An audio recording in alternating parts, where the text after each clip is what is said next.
პროცესებს აკვირდება, რომლებიც მიმდინარეობს რუსეთში. ვინც პროცესებს აკვირდება, რომლებიც მიმდინარეობს არა უკრაინაში, არამედ სწორედაც რომ რუსეთში ის დამეთანხმება, რომ რუსეთი იმ სახით, როგორი სახითაც ის არსებობდა, ასე მაგალითად 2025 წლის მიწურულს და თუნდაც 2026 წლის აპრილ-მაისში, მარტი, აპრილი, მაისში რუსეთი იმ სახით უბრალოდ აღარ არსებობს. ამდენიმე მაგალითის დასახელება შეიძლება. მაგალითად, რუსეთის უმსხვილესი ლოჯისტიკური Amazon Hub Wildberries-ი პრაქტიკულად განადგურებულია. დასაკვირველია, ცენტრალური ოფისიც და აქ-იქ არც თუ დიდი განადგურებულთან შედარებით არც თუ დიდი საწყობები Wildberries შერჩა. დასაკვირველია, Wildberries-ი ცდილობს, ან ეცდება ეს მსხვილი კომპანია, რომ აღადგინოს ის განადგურებული ან დაზიანებული და განადგურებული უზარმაზარი საწყობები, რომლებიც არ მინდა შემეშალოს და თუ არ ვწდები 14 აუფეთქდა მთელი რუსეთის მასშტაბით, მათ შორის უმსხვილესების. მაგრამ ფერფლიდან რაღაცის აღდგენა პრაქტიკულად შეუძლებელია მით უფრო მაშინ, როდესაც ფულზე წვდომა არა თუ Wildberries, არამედ სხვა უფრო დიდ ან უფრო მძლავრ კომპანიებსაც არ აქვთ ბანკები თავს იკავებენ კრედიტების გაცემისაგან ობიექტური მიზეზების გამო,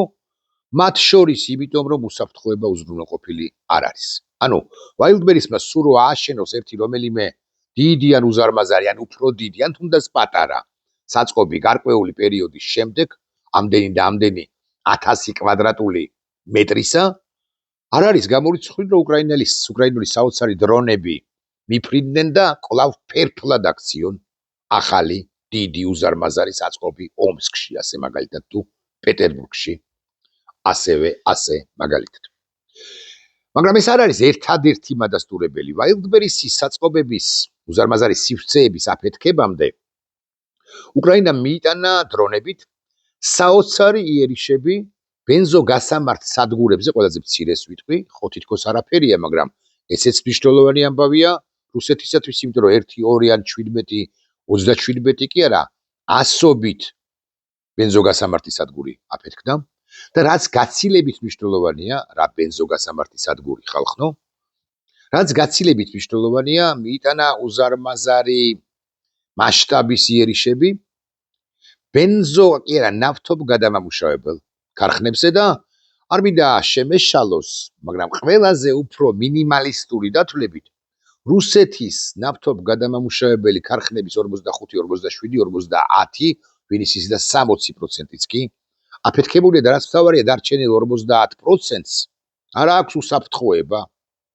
უზრუნველყოფილი, ანუ უსაფრთხოების სისტემები გარშემო არ არის დამონტაჟებული და ასე ვიტყვი თქვენის ნებართვით, ყოველდღიურად თანამშრომლები თუ მფლობელები ცაში იყურებიან, იმზირებიან და ელიან ამ საოცარ უკრაინულ დრონებს. ხაზგასმით ვამბობ უკრაინულ დრონებს, იმიტომ რომ ჩვენ ჯერჯერობით არ გვინახავს უკრაინაში უკვე შექმნილი ბალისტიკური რაკეტები,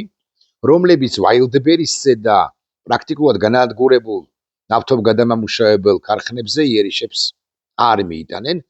მათი სამიზნე ობიექტები გაცილებით სერიოზული და გაცილებით მნიშვნელოვანი საცეცხლე წერტილები, თუ გნებავთ ასე ვიტყვი, გაცილებით მნიშვნელოვანი საცეცხლე წერტილები იქნება. ამ შემთხვევაში გულისხმობ ცხადია პოლიტიკური ხელმძღვანელობის რუსეთის ბოროტმოქმედი პოლიტიკური ხელმძღვანელების, მათ შორის საცხოვრებელ სახლებს, აგრეთვე უწყებებს, ცალკეულ რეგიონებში, ცალკეულ რაიონებში, ფედერაციის ცალკეულ სუბიექტებში, პეტერბურგში და მოსკოვშიც კი. მოსკოვშიც კი არა, მოსკოვის ცენტრშიც კი ამას გვპირდებიან კიდეც, გვპირდებიან მთელ მსოფლიოს უკრაინელები ხმამაღლა და ამ რამდენიმე დღის წინ კი არა, 2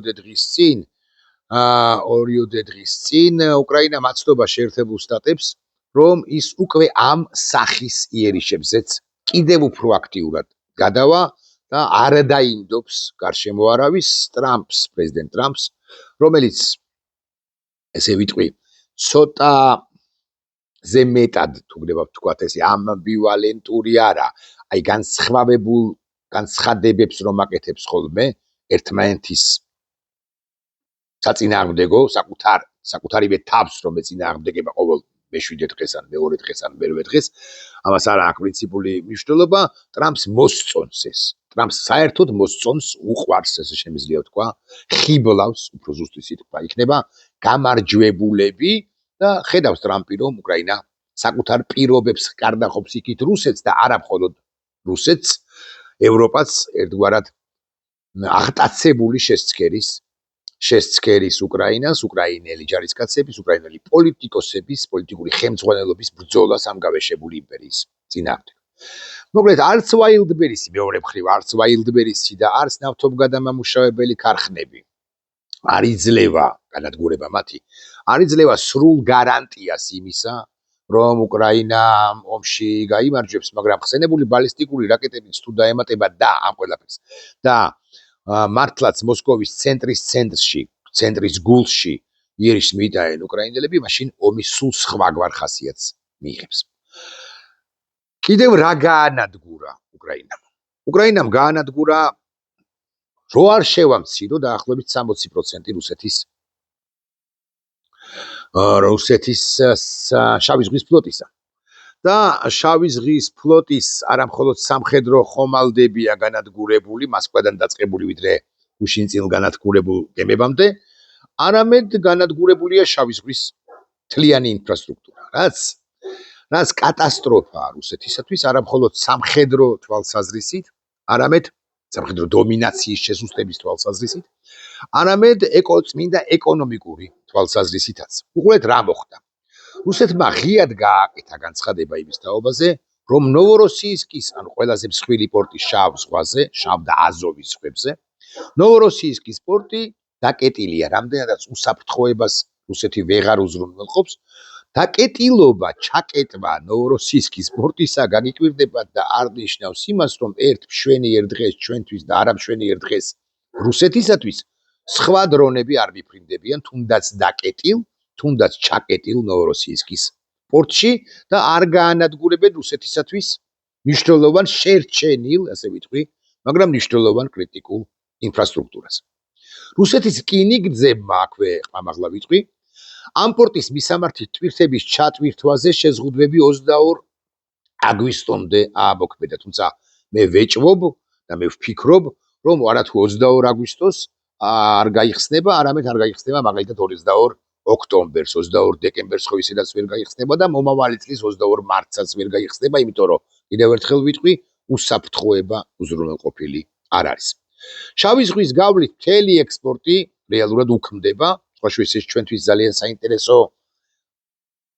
ალბათ და ვიტყვი არის მეთქი, მაგრამ უფრო მეტად იქნებოდა ჩვენ რომ ანაკლიის ხმასკლოვანი პორტი კონდეს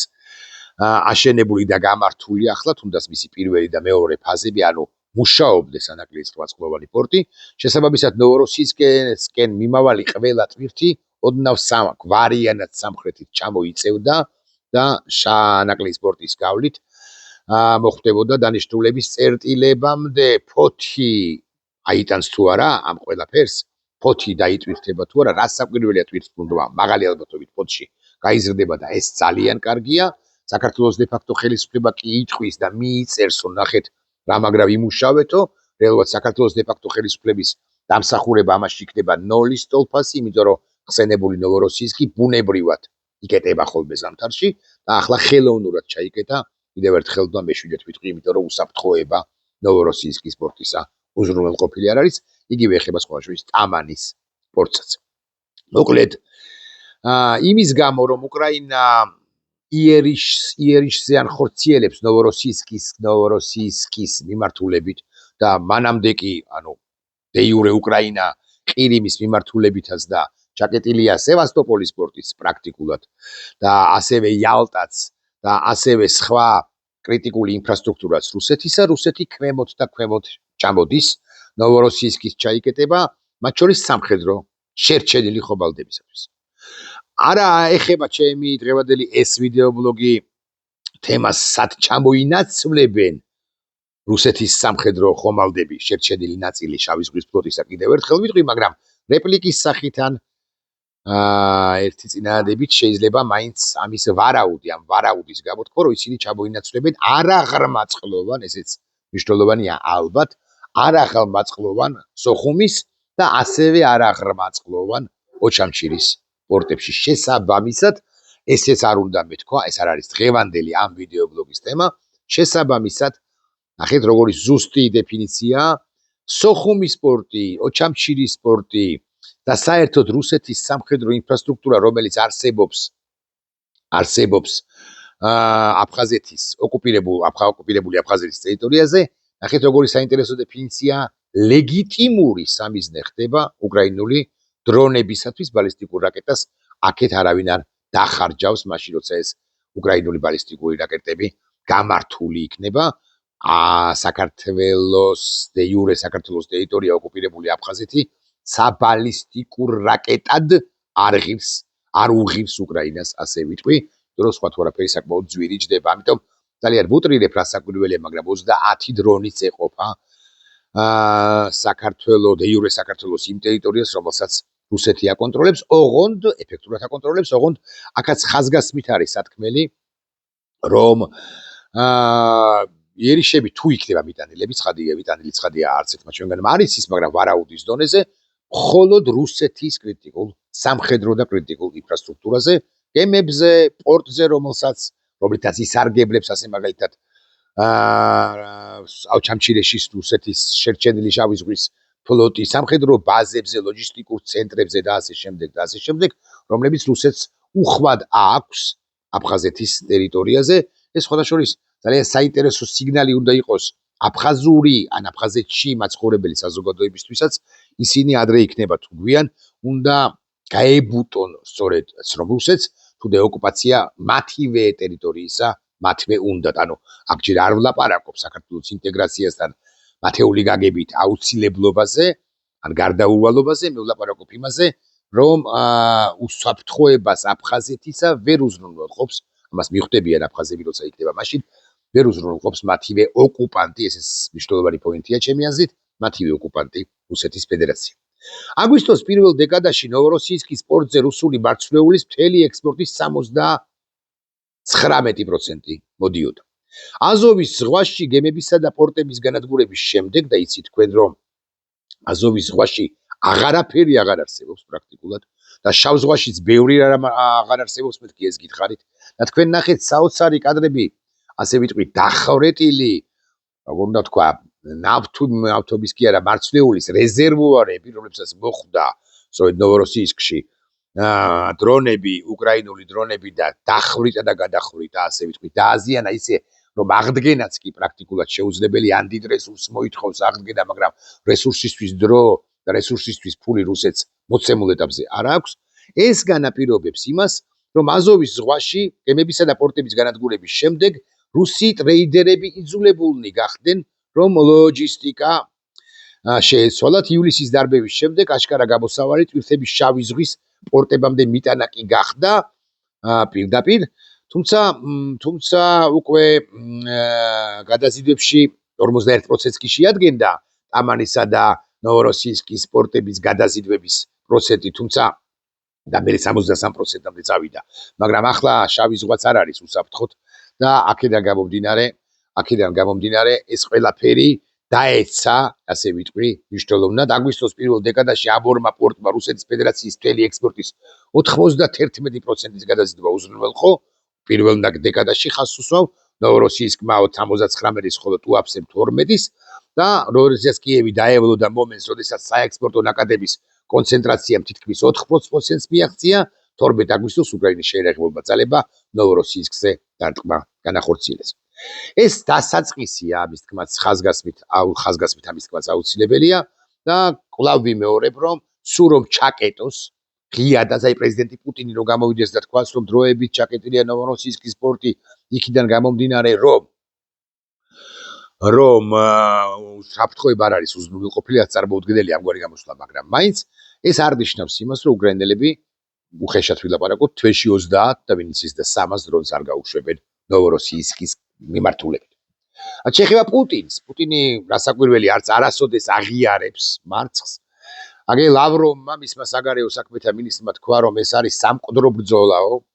პუტინი და უფრო ზუსტი რომ იყო ექსპერტები და ცალკეული თანამდებობის პირები არც იმას არ გამორიცხავენ, რომ გაგიჟდება პუტინი საბოლოოდ და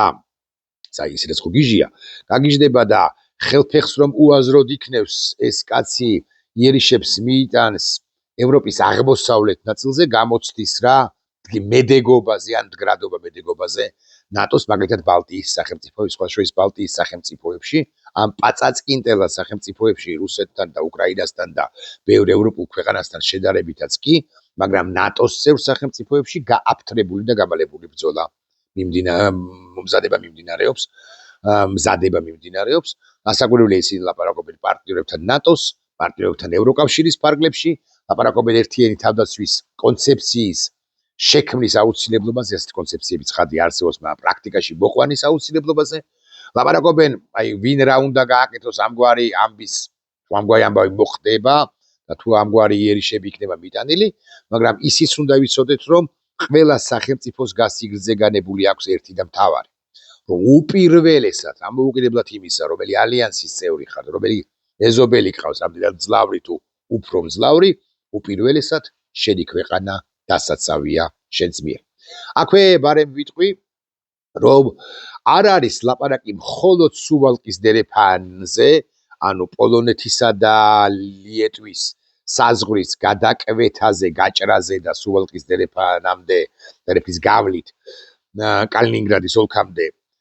კალინინგრადამდე ჩაღწევაზე, ლაპარაკია სხვა მიმართულებებით გააქტიურებაზე, საკითხით, რომ ხელფეხს უაზროდ იქნევს რუსეთი გავეშებული და ლავროვმა დაადასტურა კიდევ ერთხელ, რომ არანაირი SVO ამ პირობებით ყოველ შემთხვევაში არ შეწყდება, ეს ისედაც ცხადი იყო და ეს სხვადასხვა ძალიან აჯავრებს, აბრაზებს, ანაწყენებს პრეზიდენტ დონალდ ტრამპს, რომელსაც მე რამდენიმე ვიდეო ბლოგის წინ თქვი და ახლაც გავიმეორებ, ამოცანა აქვს დაახლოებით ამგვარი, რაღაცა ვერ დაასრულა ომი უკრაინაში, რუსეთსა და უკრაინას შორის პირველ 1 თვეში, პირველ 2 თვეში, პირველ 5 თვეში, პირველ 8 თვეში მაგალითად. ახლა დაახლოებით ამგვარი ამოცანა აქვს განსაზღვრული საკუთარი თავისთვის, რომ ვიდრე 2028 წლის ნოემბრამდე, ანუ ვიდრე საპრეზიდენტო არჩევნები გაიმართება შეერთებულ შტატებში, ამ დრომდე მაინც დაასრულოს ომი. მე შემიძლია დაგარწმუნოთ, რომ ტრამპი ამ საკუთარივე თავისთვის დასახულ ამოცანას იოლად აღასრულებს, შეასრულებს და საკუთარ თავზე მიიწერს გამარჯვებას, გასაკვირველია და მიიწეროს მეთქი ვიტყვი ასე, იმიტომ რომ 2028 წლამდე ომი ბუნებრივად ვერ გააგრძელდება და გამოშიგნული ორივეს ეს არის გამოშიგნის, გამოფიტვის პოლიტიკა, გამოფიტვის სტრატეგია, გამოფიტვის მდგომარეობა ორივე მხარისთვის, მაგრამ გამოშიგნული და გამოფიტული უმალ რუსეთი უფრო იქნება არა თუ 2028 წელს, არამედ 27 წელს, 27 წლის მიწურულამდე, ვიდრე იქნება უკრაინა, რომელსაც მთელი ევროპა და მთელი დასავლეთი ასე თუ ისე მაინც უჭერს მხარს, მაგრამ ეს მხარდაჭერა ერთი ამბავია და მეორეა, რომ უკრაინელებს გასიგრძე განებული აქვთ, რომ რუსეთის თათვის დათმობის შემთხვევაში უკრაინა უბრალოდ მთლიანად განადგურდება, აღარ იარსებებს ბოღმა, რომელიც დაგროვილია, ჩირკ ბოღმა, რომელიც დაგროვილია პუტინის სხეულში, ავადმყოფურ სხეულში, თავისას იზამს და შეჭამს პუტინს და სულ რომ ძალა არ ჰქონდეს, თუმცა ექნება დონბასში გამარჯვების შემთხვევაში, ან SVO-ს დაასრულების, მისთვის სასარგებლო დასრულების შემთხვევაში, პუტინი ძალას მოიკრებს, ჩირკს კიდევ ერთხელ ამოუშვებს და უკვე დასუსტებულ და დემორალიზებულ კიევს შედარებით იოლად დაიპყრობს და დაიპყრობს, რაც გასაკვირველი არ მოხდება, მე უკვე აღმოსავლეთ ევროპაზე მართლა იერიშების მეტანა გაცილებით იოლი იქნება, ვიდრე ახლა აქვე ვიტყვი, რომ როდესაც საუბრობთ აღმოსავლეთ ევროპაზე იერიშების მიტანაზე, რუსეთის მხრიდან და ხელფეხის უაზროდ ქნევაზე რუსეთის იმპერიის მიერ თუ მხრიდან, არავითარ შემთხვევაში არ ვგულისხმობთ სახმელეთო ოპერაციას, მიუხედავად იმისა, რომ ახალი მობილიზაცია გამოცხადდება, მოდი ასე ვიტყვით, თქვენის ნებართვით დღე-დღეზე თუ არა,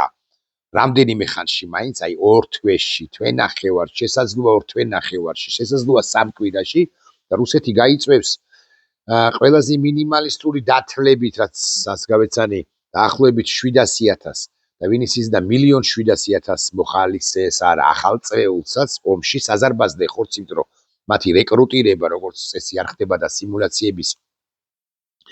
მოდულები არ არის შექმნილი რუსეთის მიერ, ანუ რა დახვდებათ მათ ამ პირთითველა ბიჭებმა არიციან, ოკუპანტებმა არიციან ომის ხაზზე, ამის მოდელირებაც არ მოდულირება ვთქვი ხო, მოდელირებაც კი არ ხდება და პირდაპირ თავს უკრავენ ხოლმე ომის წინა ხაზზე თან ნამდვილად წინა ხაზზე, იმიტომ რომ ისვენებენ მისი პროფესიონალი ჯარისკაცები და უღირთ რომ შეახოცონ ეს პირთითველა ოკუპანტები. ამის მიუხედავად აზრი რომ არ გამიწყდეს ეს ყველაფერი ვერ გაჭრის, გასაკვირველია და ვერ გაჭრის და უკრაინაშიც კი არათუ ბალტიის მიმართულებით თუ სხვა მიმართულებებით უკრაინაშიც კი აკლდება და აკლდება რუსეთს ცოცხალი ძალა, სხვა თუ არაფერი ცნობები იმის დაობაზე რომ 1200 თუ 1500 ჯარისკაცი დაიღუპა ფრონტის ხაზზე წინდღით, ანუ გუშინას მაგალითად 1421 სალდატი ლიკვიდაცია მოხდა უკრაინის ფრონტზე, ეს საკმაოდ დიდი დანაკარგია რუსეთისთვისაც კი, რომელიც ესოთენ მძლავრია მაინც. ეს არის ქვეყანა, რომელმაც მალოტოკ-მაჩკას თუ რაღაც კუპიანსკს პირობითად ვლაპარაკობ, გადააყოლა მთელი თავისი ეკონომიკური ან სახელმწიფოებრივი და კონცეპტუალური პერსპექტივა. რუსეთი წელგამართული სახელმწიფო იყო 2008 წლის შემდეგაც, მას ყველაფერი ან თითქმის ყველაფერი ეპატია, მაინც დალაგებული ჰქონდა განსაკუთრებით ევროპასთან გასაკვირველია ურთიერთობები, მაგრამ აი დახურდავდა მალა ტოკმაჩკამდე, რომელსაც სხვა შორის ვერ იღებს აგი 4.5 წელიწადია, ჩაარჭობენ დროშას, მალა ტოკმაჩკაში სხვა შორის ყველაზე უფრო იშვიათად,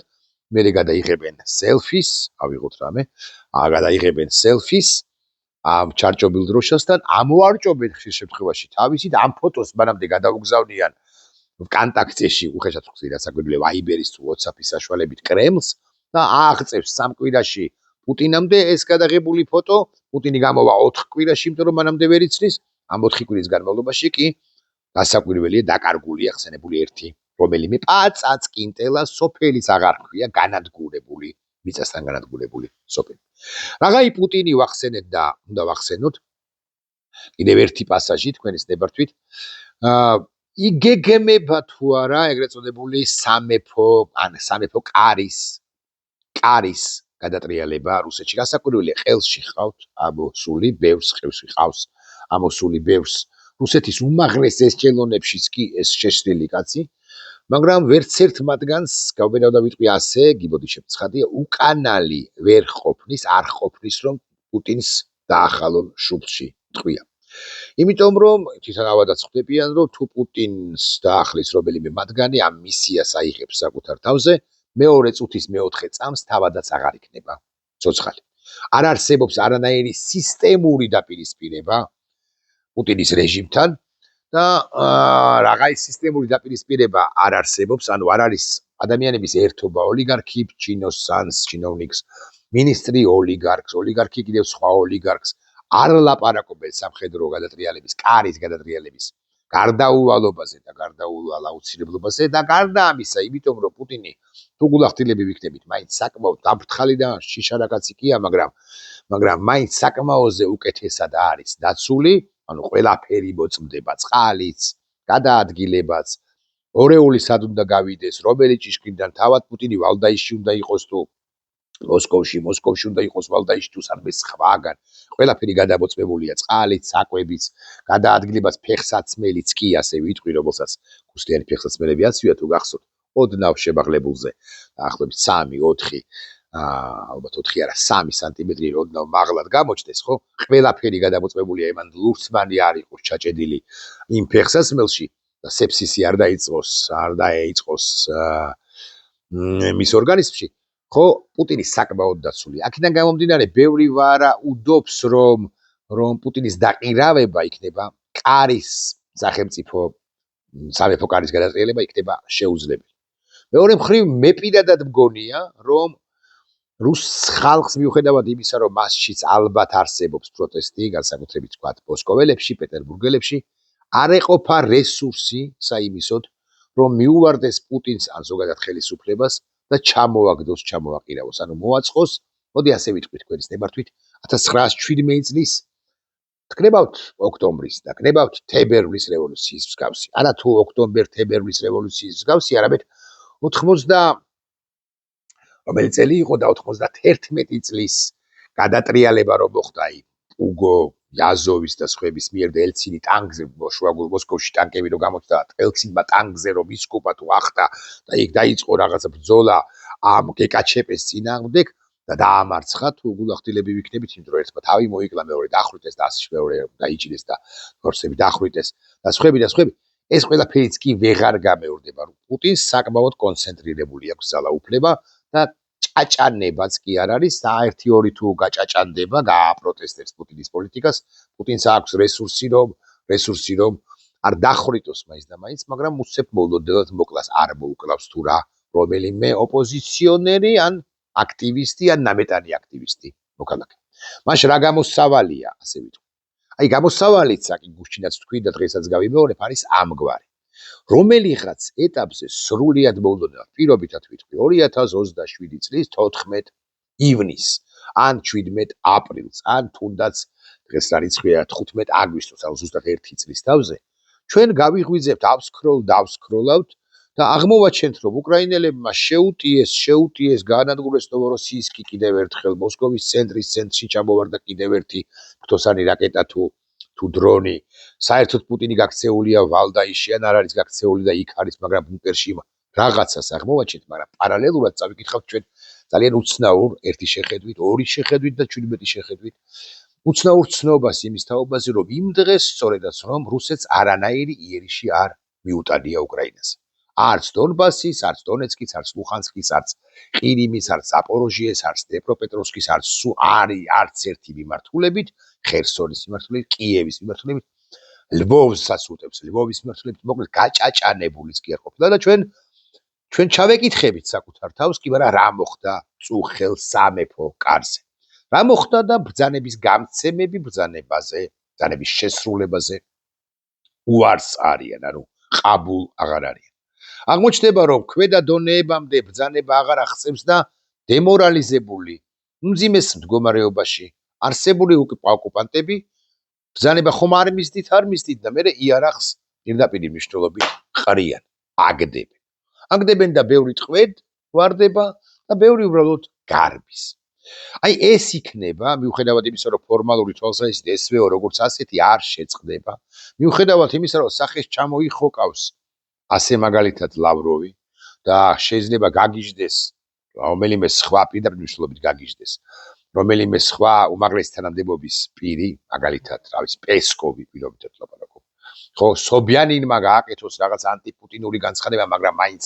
იმპერიალისტური და ასე შემდეგ კიდევ რაც თავარია ლოთმა მედვედევმა პირდაპირ ეთერში ხუხოს 9 ლიტრა ვოდკა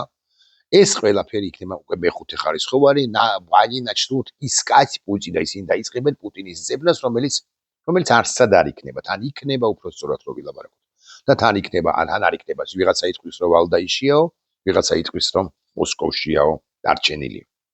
და აი ესე მოულოდნელად თითქოს წინდღით არაფერი ყოფილიყოს თითქოს წინდღით ბალისტიკური რაკეტებით არ დაებომბოს რუსეთს უკრაინა კიევის ცენტრი პირობითად 2027 წლის 15 აგვისტოს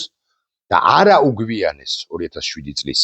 27 წლის უკაცრავად 15 აგვისტოსი ეს ომი მოულოდნელად დამარცხდება და ყველგან დონბასში დონეცკში ლუხანსკში ქალაქებში ხერსონში სხვა ქალაქებში რომელსაც რუსეთი აკონტროლებს ახლა და უკრაინა ვერ აკონტროლებს მოცემულ ეტაპზე უცებ აღმოჩნდებიან ჯარისკაცები რომლებიც ჩაარჭობენ ორფეროვან უკრაინულ დროშას და სულ ბოლოს პასაჟი მეც არაერთხელ მithქვამს რომ ეს ყველაფერი წყალი გადმოგესხასო ხო ეს ყველაფერი გადმოვრცელდება ჩვენზე სხვა თუ არაფერი დაახლოებით 2500-3000 ქართველი ჯარისკაცი რომლებიც მოცემულ ეტაპზე არიან უკრაინაში და საქართველოს და უკრაინის თავისუფლებისთვის იბრძვიან პირდაპირ ჩარტერული თუ პირდაპირ რეისებით კიევიდან თუ ლვოვიდან გადმოფრინდებიან თბილისში და თბილისის საერთაშორისო აეროპორტში თუ ქუთაისის საერთაშორისო აეროპორტში დაეშვება ის ბორტები ის თვითმფრინავები რომლებიც გაძეზგილი იქნება უიარაღო ესეც ძალიან მნიშვნელოვანია ალბათ ამის ხაზგასმით აღნიშნა აუცილებელი მან მდინარაძეს რამე რომ არ ეგონოს თავის ტვინის გონის მდინარეებაში უიარაღო ქართველი ჯარისკაცები ოღონდ ბრგეები, ოღონდ წელგამართულნი, ოღონდ თავაწეულნი. თუ დღეს ასეც არის, როდესაც ჩამოდის დროებით ბრუნდება საკუთარ სახლში, საკუთარ ქალაქში, საკუთარ უბანში, საკუთარ სახლში, საკუთარ ბინაში, საკუთარ ოჯახში, რომელიმე ერთი ჯარისკაცი უკრაინიდან მას აჩერებენ უმრავლეს შემთხვევაში საზღვარზე და პირდაპირ ეკითხებიან ლამის რომ როდის გახვალ ტერიტორიიდან. ანუ გავიგრო უნდა მოისიყვარულო ცოლშვილი, მოისიყვარულო მშობელი დედა თუ მშობელი მამა თუ ორივე ერთად, მაგრამ როდის გახვალ და ერთგვარ დისკომფორტს უქმნიან. საზღვარზე შემოსულ, უკვე შემდგომ შემოსულ ქართველ ბრგე ჯარისკაცებს დაახლოებით 3000 კაცს და 3000-დან გაწმუნებთ რომ 2000 მაინც დაბრუნდება და 1000 გააგრძელებს მსახურებას უკრაინის შეიარაღებულ ძალებში, ძალიან ვუტრირებ ახლა რაოდენობებს, მაგრამ მაინც ასე ვარაუდობ მე, ზარზე იმით დახვდებიან ქართველი მეომრებიც, რომლებიც აქ არიან, მათ შორის შეიარაღებულ ძალებში მყოფები დღეს თავდაცვის ძალებში და ქართული საზოგადოება და ვერც ერთი მებაჟე, ვერც ერთი მესაზღვრე, ვერც ერთი ჩინოსანი, გამგებელი, გამგებლის მოადგილე, საკრებულოს წევრი, სუსის ადგილობრივი მოძველ ბიჭო ტიპი და ასე შემდეგ და ასე შემდეგ, ვერც ერთი მათგანი ბუსსაც ვერ აუფრენს, ვერც ერთ მათგანს. ხოლო მათი ამ ბრგე კაცების ნათქვამი სიტყვა და მხოლოდ სიტყვა. უხეშად რუსთაველის გამზირზე, გაკეთებულზე ოღონდ სანიაღვრე სისტემები მოწესრიგებული არც მაშინ არ იქნება ალბათ. გავლა და დადგომა უკრაინის დროშით, მარცხენა და საქართველოს დროშით, მარჯვენა ხელში დადგომა და ოდენ დადგომა და ერთი ამოსუნთქვა, ერთი ხმის ამოღება, არჩილ ყოფერიასიასი მაგალითად. და ბატონ არჩილს პატივისცემას უდასტურებს ცხადია, მაგრამ დანარჩენი 2999 ქართველი მეომრის ამოღება ხმისა იმ პერიოდში, როდესაც პუტინს სანთლით ეძებს მიშუსწინი და მედვედევი მეორე ბოთლ ვოდკას ახსნის, ხო, იქნება მძიმეზე მძიმე სიტყვა. ისეთი სიტყვა, რომელსაც აბა მისი დედის შვილია და არა დაუჯერებს, არ დახვება ბიზინა ივანიშვილი. აი ეს არის ჩემი მოსაზრებით საქართველოს გამარჯვების ერთ-ერთი საფუძველი. აღარ ვლაპარაკობ გეოპოლიტიკურ ფაქტორებზე. აღარ ვლაპარაკობ იმაზე, რომ დასავლეთი ზოგადად და შეერთებული შტატები კონკრეტულად საქართველოს რუსეთს თუნდაც შერჩენილს არ დაუტოვებს საჯიჯგნად, ასე ვიტყვი, ფეხსალაგად, ასე ვიტყვი. არ დაუტოვებს, იმიტომ რომ რუსეთი, რაც არ უნდა დასუსტდეს, ამგვარია თავისი ბუნებით, თუ ის არ დაიშალა, რომ გარკვეული პერიოდის შემდეგ ცდილობს ხოლმე და ახერხებს კიდეც კაი აფერისტი ქვეყანაა რეგენერაციას და რეგენერაციის შემდეგ მსუყდება და მსუქდება და ძლიერდება და მოფერიანდება ხოლმე და კვლავ არ ხორციელებს საკუთარ იმპერიულ პროექტებს. ამიტომ გარწმუნებთ, რომ რუსეთის დაშლაც უკვე ამის შემდგომ პრინციპში მოსალოდნელია, რაც შეეხება ბირთვულ იარაღს, ხო, ვენდოთ არა მხოლოდ პეტრე მამრაძეს, რომელმაც სრულიად მოულოდნელად გააკეთა როგორც ფიზიკოსმა გაანცხადება იმის თაობაზე, რომ სტრატეგიული ბირთვული იარაღი პრაქტიკულად აღარ აქვს რუსეთს, იმიტომ რომ ყველაფერი დაჟანგულია და მათი შენახვა ყოველწლიური, შენახვა რეაბილიტაცია, ალბათ სწორი სიტყვა, შენახვა, მოვლა, პატრონობა არის მილიონობით დოლარის საქმე და რუსეთს აი ლენინის ლეში ხო ძალიან ძვირი უჯდება, მაგრამ ხარჯავენ ფულს, რომ ვიცოდეთ მაინც, ანუ ლენინის შემეშალოს თუ არ ვცდები სამჯერ 4-ჯერ უტარდება ლენინის ლეშს სპეციალური პროცედურები, აი შედიან სპეციალისტები და აშიშვლებენ, ატიტულებენ ლენინს და კიდევ დამატებით სანთლით არის თუ სხვა ნივთიერებებით თუ ქიმიური ნივთიერებებით ამუშავებენ და ამიტომაც არის ამ სვეჟი უკაცრავად ვიძე. ხო, ლენინის ლეშის შენახვა ამდენადაც მახსოვს ხდება 2.5 თუ 3 მილიონი დოლარი წლის განმავლობაში. ბევრად ძვირი ჯდება ბირთვული პოტენციალის შენახვა. პეტრე მამრაძემ სწორედ ეს თქვა, რომ აღარ უვლისო, აღარ მიხედაო ჯერ კიდევ როდიდან აღარ მიხედავდა ხოლმე, მიხედავს ხოლმეო, აღარ აქცევს ყურადღებას რუსეთის საკუთარ ბირთვულ სტრატეგიულ იარაღს. სხვა შორის ეს აქ ნათქვამი არა მხოლოდ პეტრე მამრაძეს, არამედ საკმაოდ ჭკვიან პეტრე მამრაძეზე, ჭკვიან და გონიერ ადამიანებსაც, რომლებიც უშუალოდ ამ გვარ პროგრამებში იყვნენ ჩართულები, ან როგორც ფსბ-ს, კგბ-ს თანამშრომლებს ჰქონდათ ერთგვარი წვდომა ამგვარ ინფორმაციებს, ასე რომ შიში იმის თაობაზე რუსეთი აი ბრახდა დააჭერს თით სტრატეგიულ ბირთვულ იარაღის გამოყენების პულტს, ხო, პუტინი სიკვდილის წინ ამას გააკეთებს, შიში გადაჭარბებულია დასავლეთ ესეშიდო და 90-იანი წლების დასაწყისში და ვერც ვერაფერი მოხდა. და ამიტომ ჩემი ვარაუდით ოღონდ მოვესწროთ და რუსეთი აი რაღაცა მძიმე პროცესები კიდევ იქნება, მაგრამ ასე 5-6 წელიწადში მე მგონი ამ გეოგრაფიული ფორმითაც კი აღარ იარსებებს. შესაბამისად აღარ იარსებებს ბიზნესიც. ისიც აორთქლდება. ნახვამდის.